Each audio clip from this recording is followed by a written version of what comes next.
Good afternoon students. In this video we will learn about the single movable pulley with the help of a single fixed pulley and combination of pulleys. So previously we have done the basic structure of pulley and the single fixed pulley and single movable pulley.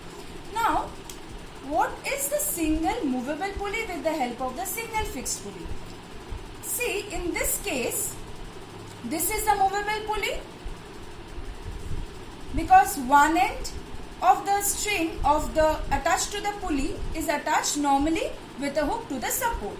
But the other end, instead of being free, just like in single movable pulley, instead of being free, it is attached to the single fixed pulley. And the load is attached with the axle as it was done in movable pulley. So this part single movable pulley, this part single fixed pulley. Calculation remains same. See, in equilibrium condition E equal to T. Effort and tension balances. That is why it's stationary. Load is again balanced by the tension in both the strings. So mechanical advantage equal to load by effort 2T by T 2. Velocity ratio also same calculations like single movable pulley. Then what is the purpose of using the pulley like this? In this case, it is also force multiplier like a single movable pulley, but in this case, we can apply the effort in our convenient direction, that is downwards, like we used to do in fixed pulley. Okay? So now, next we will move on to the combination of pulleys. Okay, combination of pulleys, you have two cases. One is one fixed pulley with several movable pulleys, one fixed pulley and three movable pulleys. See, this one axis of rotation is fixed, so this is fixed pulley, and the other three cases axis of rotation movable. So in this case, see what will happen. Now first of all, the tensions in the strings are different. Why? Because in the previous cases, for say single fixed pulley or say single movable pulley, you had tension in both the strings same, T and T. Right? In this case, if this is T, this is also T, because for the same string, tension will be same throughout. Tension in the string. But T1, in this case, it will be tension different because it's a different pulley. That is why. Now, in equilibrium condition, what will happen in equilibrium condition? See, again, effort is balanced by T3. Just consider this one. Forget about everything. This part, equilibrium condition. Again, I am repeating, assumptions remain same. Very important. The assumptions, don't forget that we are neglecting the friction of the different parts of the pulley and we are also neglecting the mass of the string. E equal to T3. Now see, in this case, the load is balanced by the tension in both the strings. Just forget about this part. Only consider in this. The load is balanced by tension in both the strings. 2T1.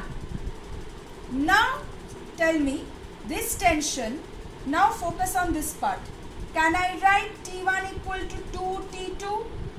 Tension is balanced by these two forces. This one is equal to this plus this. Otherwise, it would have fallen down. It is in equilibrium position. I can write this. Again, now forget about this. Concentrate in this one. Can I write T2 equal to 2 T3? Only this one. This is balanced by the tension, is balanced by the tension in these two strings. This force balanced by these two forces. So, can I write L equal to 2? Instead of T1, can I write 2T2?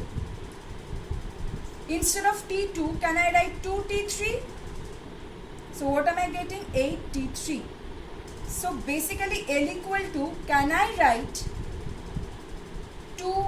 Okay, let it be first like this. What is mechanical advantage? Load by effort. Load by effort, that is 8T3 by 53. 8. So can I write 2 cube 8? So can you see then mechanical advantage equal to 2 to the power n for this type of pulley, where n stands for the number of movable pulleys.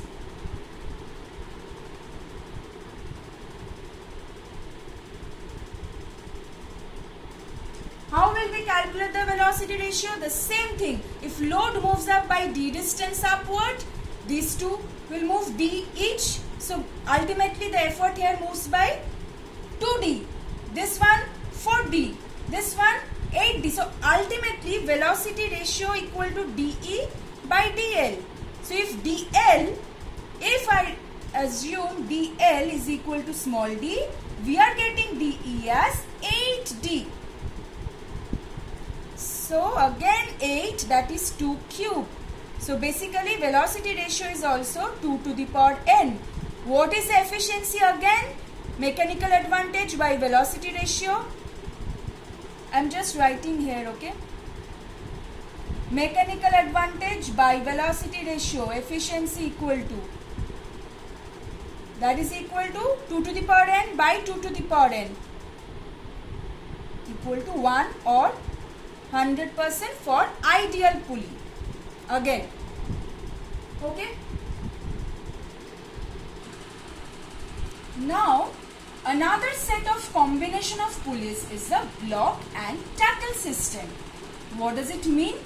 You will have two blocks of pulleys, upper block and the lower block, which will contain several number of pulleys. See, they are attached by the strings in such a way that the load is balanced by the different segments of the tensions in different segments of the string, and one end of this fixed pulley is free. Now see, this pulley system consisting of total 4 pulleys, 2 in the upper block, 2 in the lower block. So what will be the case in equilibrium position? See, again effort is balanced by the tension in the string. This part is easy for every cases. And the load is balanced by the tension in the 4 strings, obviously. So what is the mechanical advantage? 4. And what is the velocity ratio? Again, if say the load moves by d distance upward, if dE equal to d, you will get dl as 4d, because there are 4 segments in the string. Tackle means here there are 4 segments of string which is supporting the load. So that means each segment will move up by d distance. So total, sorry, this I have written just the opposite. dl equal to small d, dE equal to 4d. Okay. Each segment will move up by d distance. The total displacement of effort will be 4d. Okay. So 4d by d equal to 4 again. So again efficiency is 1, or we can say 100% for ideal pulley. See, instead of 4, if it is 5, we'll again get mechanical advantage as 5. So basically mechanical advantage is n, the number of pulleys, or we can say this is also n we are getting, the number of segments of string supporting the load. 1, 2, 3, 4. So 4. Okay. Now if suppose it consists of 5 pulleys, then in the upper block we will have 3 pulleys, in the lower block we will have 2 pulleys. Why is this so? In the lower block we always want to keep less amount of pulleys. Why? I'll just show you. Suppose if I consider the weight of the pulleys in the lower block. Why? I'm just showing you weight of the pulleys in the lower block. If I consider, then won't I write this? Effort is balanced by the tension, right? Then L plus W equal to 40. Previously we used L equal to 40. Now I am considering, say the weight is, suppose a heavy amount of weight is there.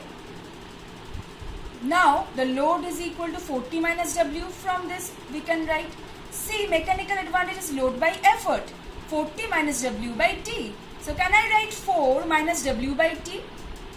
So can you see that mechanical advantage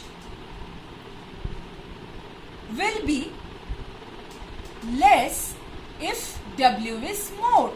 Why? Because more, see, for this part, more the numerator, more is the value of the fraction, right? So that is why more is W, more will be this part, and ultimately the whole thing will be reduced. Suppose if this part is 3, it will be 1 then only. If this part is 2, it will be 2.